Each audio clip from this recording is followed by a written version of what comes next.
Hi, this is Tom Broussard. Another Tuesday coming up to July 4th. So happy July 4th coming up in a couple of days.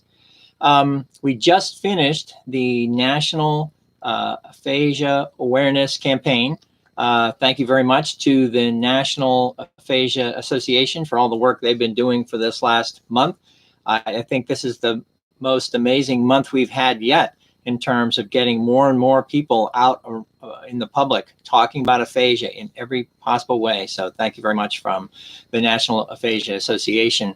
And recently I started the plan. It's been a plan I've been working on for the last 5 years, but I started calling it the Aim High for Aphasia as a new campaign of mine, at least a new tagline anyway, helping people better understand how unfortunately, how so many people are not aware of aphasia. For most of us who had stroke and aphasia, we don't know anything. We didn't know anything about it either when we first had our stroke. So it is an interesting thing because we do have to educate people before they have stroke and aphasia, but more understanding of how losing your language is really what comes as a result of aphasia. But the first part was this great book.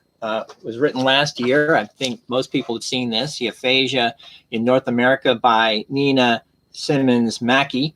And I had studied this last year and ended up writing a presentation this year, earlier, in Baltimore at the Aphasia Access Summit Leadership Program.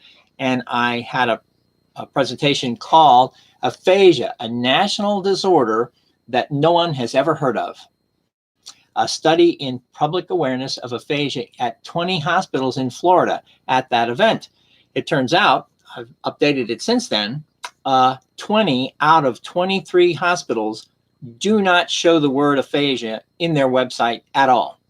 If they had a stroke, or if they have a section of their website that talks about stroke, it does not talk about aphasia. Nothing at all shows up. And the other 3 happen to have 3 articles that refers to aphasia. They still don't have anything within the website that actually explains what aphasia is.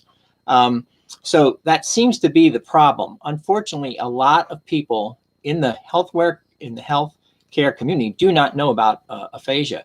And in fact, with the study done by Nina, she talks about the fact, and the #1 gap is insufficient awareness and knowledge of aphasia by health care professionals and the wider public.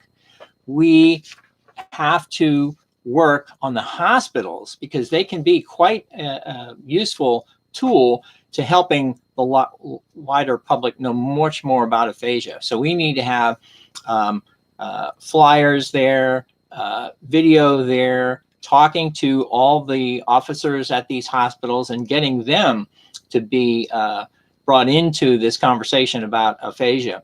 So that is what we have to do to work on aphasia. We have to link aphasia with stroke and have it showing up in every hospital, given that so few people know about aphasia, including the 8.8% written by both Nina as well as the National Aphasia Association, that 8.8% of the respondents of a large survey indicate that they are aware, what they call aphasia aware, of what aphasia means.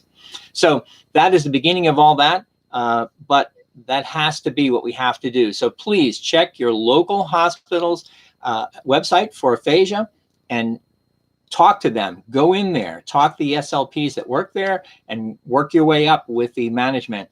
I am writing a letter today to the local hospital where I have been speaking with them for the last 5 years. It's still not on their website. So in goes a letter today. All of you should do that as well. All right, guys, and call me if you need something, or I can send you the letters I've been sending. But we have to get working on this for the next X number of years to get so many more people understanding what aphasia is. Thank you very much. Have a good 4th of July, and I will see you next week.